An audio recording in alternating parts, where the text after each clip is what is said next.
माननीय मुख्यमंत्री महोदय, उपमुख्यमंत्री महोदय, माननीय आठवले साहेब, तटकरे साहेब, दरेकर साहेब, सदाभाऊ, प्रसादजी,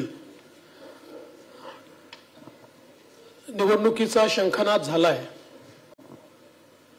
अर्थात आमच्याकरता शंखनाद झालाय, काहींकरता ऐलान झालाय.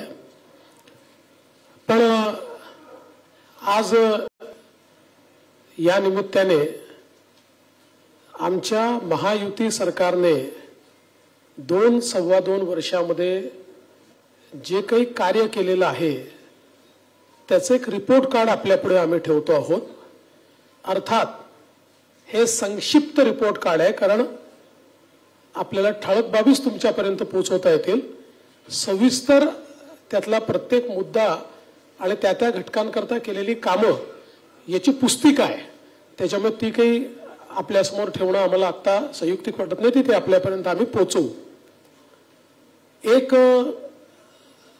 महाराष्ट्राच्या जनतेच्या लक्षात आलं असेल, स्थगिती सरकार गेल्यानंतर गती आणि प्रगतीचं सरकार हे गेल्या 2-2.25 वर्षामध्ये महाराष्ट्राने बघितलेलं आहे.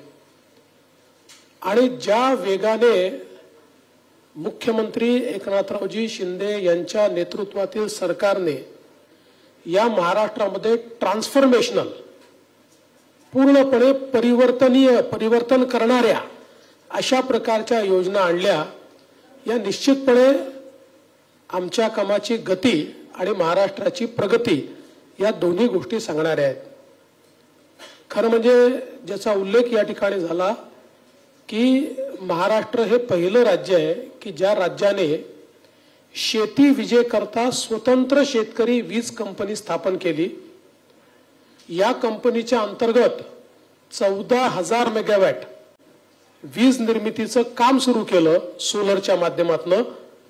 आणि पुढच्या 15 ते 18 महिन्यामध्ये म्हणजे आतापर्यंत त्यातलं 1-1.5 मेगावॅट पूर्ण पण झालं.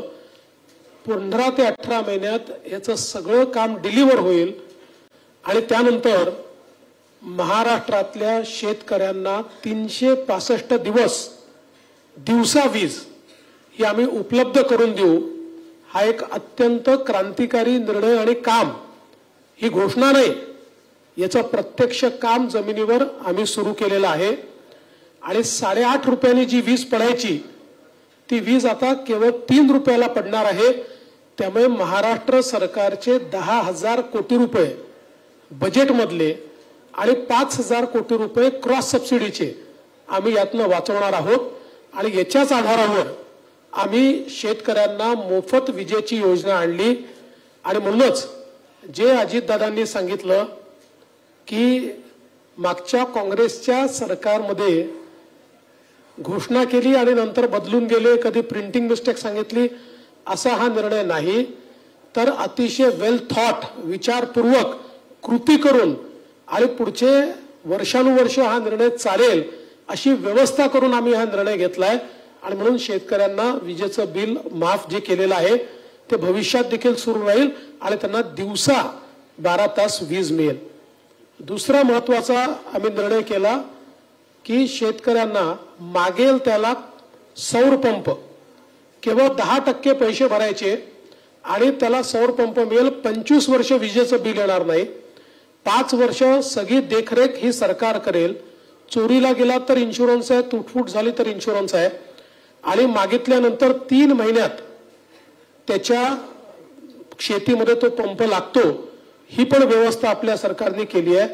त्यामुळे विजेच्या बाबतीत शेतकऱ्याला चिंतामुक्त करण्याचं काम हे आपल्या सरकारच्या माध्यमातून या ठिकाणी झालेलं आहे. आणि मला असं वाटतं की शेतकऱ्यांनी देखील त्याचं प्रचंड स्वागत केलं, कारण अगदी 5,000 रुपयापासून तर 50,000 रुपयापर्यंत बिलं जी आहेत ही शेतकऱ्यांची माफ झालेली आहेत. दुसरं, सिंचनाच्या क्षेत्रात देखील या सरकारने अभूतपूर्व कामगिरी केली आहे. खरं म्हणजे जे काही मध्यंतरी महाविकास आघाडीचं सरकार होतं, या सरकारमध्ये एकाही प्रकल्पाला सुधारित प्रशासकीय मान्यता दिली नाही. त्यामुळे सिंचनाचं काम पूर्णपणे ठप्प होतं.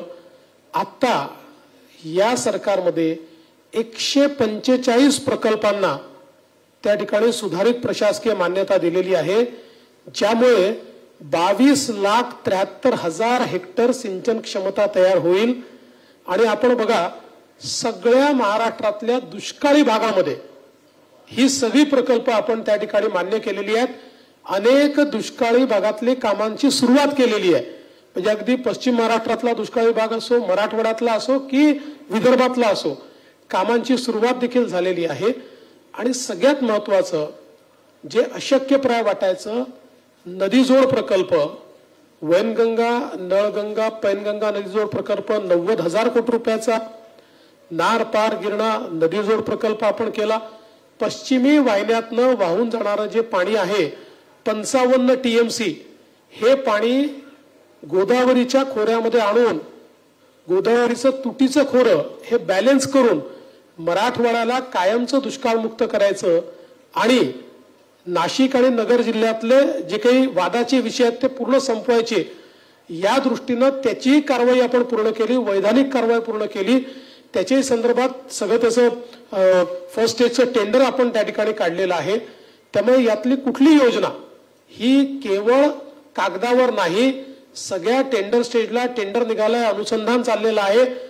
अशा प्रकारे सिंचनाच्या क्षेत्रामध्ये प्रचंड मोठं काम हे आपल्या सरकारने या 2-2.5 वर्षामध्ये या ठिकाणी केलेलं आहे। वेगवेगळे जे घटक आहेत, मग आपले निराधार असतील, विधवा असतील, पोलीस पाटील असतील, ग्रामसेवक असतील, अंगणवाडी सेविका असतील, कोतवाल असतील, होमगार्ड असतील, आशाताई वर्कर असतील, एकही असा घटक नाही की ज्या घटकाला आपल्या सरकारने दिलासा दिला नाही। आता काल परवाच होमगार्डचे जे मानधन आहे ते दुप्पट आपल्या सरकारने केलं आणि या सगळ्या घटकांना भरघोस अशा प्रकारची वाढ देऊन त्यांच्याही जीवनामध्ये परिवर्तन करण्याचं काम केलंय। तसंच वेगवेगळे जे समाज आहेत, मग ते आता आगरी समाज असेल, कोळी समाज असेल, गवळी समाज असेल, मासेमारी करणारे असतील, यंत्रमाग असतील, कुंभार समाज असेल, चिंपी समाज असेल, लोहार समाज असेल, सोनार समाज असेल, आर्यवैश्य समाज असेल, तेली समाज असेल, वेगवेगळ्या समाजांचे त्या ठिकाणी आपण महामंडळ तयार करून आणि त्या माध्यमातून लक्षित घटक म्हणून त्यांच्याकडे आपल्याला कसं लक्ष देता येईल हा प्रयत्न केला। आणि त्याच वेळी आपण अण्णासाहेब पाटील आर्थिक विकास महामंडळाच्या माध्यमातून 1 लाखापेक्षा जास्त मराठा तरुणांना उद्योजक करण्याचं काम याच सरकारने या ठिकाणी केलेलं आहे।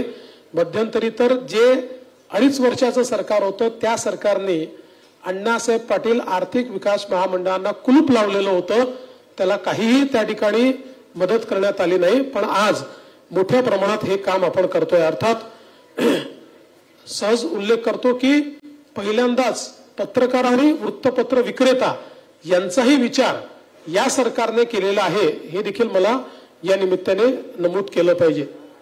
इन्फ्रास्ट्रक्चरच्या सेक्टरमध्ये सरकारने केलेलं काम अभूतपूर्व आहे आणि हे आपल्याला सांगायची गरज याकरता नाही की हे काम सोशल सेक्टरचं काम दिसत नाही, पण इन्फ्रास्ट्रक्चर सेक्टरचं काम आपल्याला पाहायला मिळतं। मग ते समृद्धी महामार्गाचं काम असो, ग्रामीण रस्त्यांचं काम असो, नवीन महामार्गांचं काम असो की मुंबई आणि MMR रिजन मधलं वेगवेगळ्या प्रकारचं इन्फ्रा, ते माननीय मुख्यमंत्री सांगतील म्हणून मी त्याच्या डिटेलमध्ये जात नाही। पण मला असं वाटतं की इन्फ्रास्ट्रक्चरच्या क्षेत्रात या सरकारने जे काम केलेलं आहे ते अभूतपूर्व अशा प्रकारचे। आणि वाढवण सारखं बंदर, खरं म्हणजे हे जे काही वाढवण बंदर आहे हे महाराष्ट्राला पुढचे 25-30 वर्ष महाराष्ट्राची आणि देशाची अर्थव्यवस्था हे वाढवण बंदर चालवेल। कारण आज देशाचं 60% कंटेनर ट्रॅफिक JNPTचं पोर्ट हे हँडल करतं। JNPT पेक्षा 3 पट मोठं जगातल्या पहिल्या 10 मध्ये येणारं वाढवण बंदर, ज्याच्यामध्ये 10 किलोमीटर 20 मीटर डीप ड्राफ्ट आहे, जगातलं सगळ्यात मोठं व्हेसल देखील ज्या ठिकाणी येऊ शकतं। त्यामुळे भारताला आणि महाराष्ट्राला मॅरीटाईम ताकद जगातली या एका वाढवण बंदराने या ठिकाणी होणार आहे। आणि यातल्याही सगळ्या अडचणी आपल्या सरकारने दूर केल्या आणि त्या माध्यमातून मोठ्या प्रमाणात हे वाढवणचं बंदर या ठिकाणी केलंय। खरं म्हणजे एक गोष्ट मला अजून सांगायची आहे की आमचा विरोधी पक्ष एकीकडे टीका करतो की लाडकी बहीणचे पैसे देणार कुठनं आणि मग मुलींना मोफत शिक्षणाचे पैसे देणार कुठनं, सरकारजवळ पैसे नाही आहेत, आणि दुसरीकडे त्यांचे नेते म्हणतात की आमचं सरकार आलं तर आम्ही 1500चे 2000 करू, आमचं सरकार आलं तर आम्ही कर्जमाफी करू, आमचं सरकार आलं तर आम्ही. त्यांनी विरोधकांनी पहिले हे ठरवलं पाहिजे की सरकारकडे या योजना चालवायला पैसे आहेत की नाही आहेत. जर पैसे असतील तर ते पुढचे कर्जमाफी करू शकतील. आम्ही तर ज्या योजना सांगितलेल्या आहेत आणि यापुढे काही योजना आम्ही आमच्या जाहीरनाम्यात घोषित करणार आहोत, प्रत्येकाच्या पाठीशी पूर्ण आर्थिक पाठबळ उभं करूनच आम्ही योजना जाहीर करू. पण विरोधी पक्ष मात्र टोटली कन्फ्यूज दिसतोय. एकीकडे ते म्हणतात बजेटमध्ये पैसे नाही आणि दुसरीकडे ते नवनवीन योजना स्वतः मात्र घोषित करतात. तर मला असं वाटतं की एक प्रकारे त्यांचा पर्दाफाश हा या माध्यमातून निश्चितपणे होतोय. पण एक गोष्ट या निमित्ताने मला सांगायची आहे आणि विशेषतः लाडक्या बहिणींना मला सांगायची आहे की बघा, ऑलरेडी काँग्रेस पक्षाचे नेते हे कोर्टामध्ये लाडकी बहीण योजना बंद करण्याकरता पोचले आहेत. अर्थात त्यांना यश मिळालेलं नाही. त्यांच्या माजी मंत्र्यांनी सांगितलं आमचं सरकार आलं की आम्ही लाडकी बहीण योजना बंद करणार. आणि परवा तर माननीय उद्धवजींनी जाहीर सभेत जाहीर केलंय की आमचं सरकार आल्यानंतर महायुती सरकारच्या सगळ्या योजना आम्ही बंद करणार, त्यांचे सगळे निर्णय आम्ही उलट करणार. त्यामुळे मुळातच जसं 2.5 वर्ष आधीच्या महायुती सरकारचे सगळे निर्णय बंद करून महाराष्ट्राला कुलूप बंद करून यांनी ठेवलं होतं, तसंच पुन्हा स्थगिती सरकार आणून महाराष्ट्राला कुलूप बंद करण्याचा यांचा प्रयत्न आहे, जो कधी यशस्वी होणार नाही. आता खरं म्हणजे अनेक आरोप हे लोक लावतात, पण कायदा सुव्यवस्थेवर ते बोलत असताना त्यांनी आरसा देखील पाहिला पाहिजे. कारण मी आता गुन्ह्यांच्या संख्येमध्ये येणार नाही, ते पण आकडेवारी माझ्याकडे आहे, पण मला असं वाटतं स्टॅटिस्टिक्सनी काही शेवटी कायदा आणि सुव्यवस्थेचं वर्णन करणं योग्य नसतं.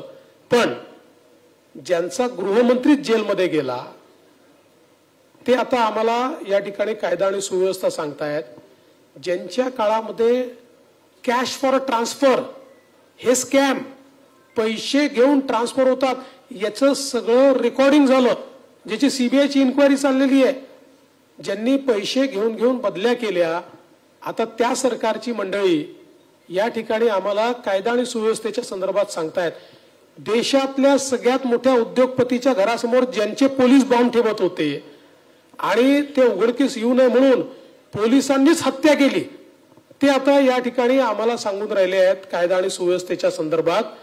ज्यांनी कोरोनाच्या काळामध्ये पत्रकारांना घरून ओढून जेलमध्ये टाकलं, ते आता कायदा आणि सुव्यवस्थेच्या संदर्भात आणि लोकशाही कशी राहिली पाहिजे या संदर्भात आम्हाला त्या ठिकाणी सांगून राहिलेले आहेत. आणि ज्यांनी कोरोनाच्या काळामध्ये आरोपींना सुरक्षित प्रवास करता यावा म्हणून गाड्या उपलब्ध करून दिल्या, ते आता कायदा आणि सुव्यवस्थेच्या गोष्टी करतायत. खरं म्हणजे मी इतक्या गोष्टी माझ्याकडे आहेत, मी एवढंच सांगतो, निश्चित काही घटना घडलेल्या आहेत, यापूर्वी देखील त्यापेक्षा गंभीर घटना घडल्या आहेत, पण त्याच्यावर हे कधी बोलले नाहीत. पण अर्थात आता कुठली घटना बोलली तर बोलण्याचा अधिकार आहे. राज्य सरकारने कुठलीही घटना घडल्यानंतर तात्काळ कारवाई केलेली आहे आणि त्या ठिकाणी आरोपींना पकडण्याचं काम आपण केलेलं आहे. अन्यथा आपण जर बघितलं पाहिजे तर त्यांच्या काळामध्ये निर्भयाच्या ज्या गाड्या होत्या, निर्भया पथकाच्या गाड्या, या नेत्यांच्या सुरक्षेकरता वापरल्या जात होत्या. हिंगणघाटच्या गंभीर घटनेमध्ये ज्या मुलीला जाळून टाकलं दुर्दैवाने, तिला कंपेन्सेशन अनाऊन्स केलं, 2 वर्ष कंपेन्सेशन दिलं नाही. आमचं सरकार आल्यानंतर त्या परिवाराला आम्ही त्या ठिकाणी कंपेन्सेशन दिलं. यांच्या काळामध्ये कोविडचा स्वॅब घेताना महिलांची काय अवस्था झाली हे मला बोलताना देखील या ठिकाणी लाज वाटते. त्यामुळे मला असं वाटतं की केवळ नरेटिव्ह तयार करणं एवढा एकमेव प्रयत्न त्यांचा आहे. आम्ही महिलांना मदतही करू आणि महिलांना सुरक्षितही ठेवू आणि जिथे महिलांच्या सुरक्षेवर कोणी घाला घालण्याचा प्रयत्न करेल त्याच्यावर कडक कारवाई देखील या ठिकाणी आमच्या सरकारच्या माध्यमातून केली जाईल। मी या निमित्ताने एवढंच सांगतो, या सरकारने अतिशय गतीनं काम केलेलं आहे। महाराष्ट्र वेगानं प्रगतीकडे चाललेला आहे।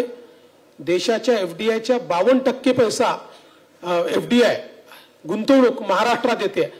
आता मला सांगा की देशाच्या 52% गुंतवणूक महाराष्ट्रात येते आणि हे म्हणतात गुंतवणूक गुजरातला चालली आहे। खरं तर मला असं वाटतं की गुजरातचे खरे अँबॅसेडर जर कोणी असतील तर ते महाविकास आघाडीचे आहेत। कारण जे गुजरात महाराष्ट्र 1 नंबरवर असताना ज्यांना गुजरातच दिसतो हे गुजरातचंच गुणगान करतात। गुजरातचं गुणगान गाणारे महाविकास आघाडी, मी ज्या दिवशी आमचं सरकार आलं त्या दिवशी सांगितलं की 1 नंबर, तुमच्या काळात महाराष्ट्र मागे गेला, गुजरात पुढे गेला, आमचं सरकार येऊ द्या, 8 नंबरवर जाणार। आम्ही 1 नंबरवर गेलो, आम्ही गुजरातलाही मागे टाकलं, कर्नाटकलाही मागे टाकलं, तमिळनाडूलाही मागे, अरे यांचं एकत्रित बेरीज जी आहे त्याहीपेक्षा जास्त गुंतवणूक आम्ही महाराष्ट्रात आणून दाखवली। पण हे मात्र आपलं रोज गुजरातचं गुणगान, म्हणजे जगाला हेच सांगतात महाराष्ट्र पुढे असून यांना पुढे असलेला महाराष्ट्र दिसत नाही, हेच रोज जगाला सांगतात की नाही गुजरात पुढे, गुजरात पुढे।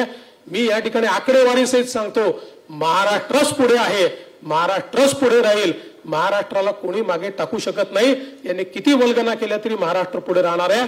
आमच्या मुख्यमंत्र्यांच्या नेतृत्वात या 2 सव्वा 2 अडीच वर्षामध्ये प्रचंड काम आमच्या सरकारने केलेलं आहे। त्याचं संक्षिप्त रिपोर्ट कार्ड आम्ही ठेवतोय, कालांतराने हळूहळू सगळ्या गोष्टी समोर ठेवू आणि मला विश्वास आहे की जनतेचा पाठिंबा आणि आशीर्वाद हा पुन्हा आम्हाला मिळेल आणि जे कामं राहिली आहेत ती कामं पुढच्या 5 वर्षामध्ये आम्ही करून दाखवू, हा विश्वास मी व्यक्त करतो। धन्यवाद। धन्यवाद।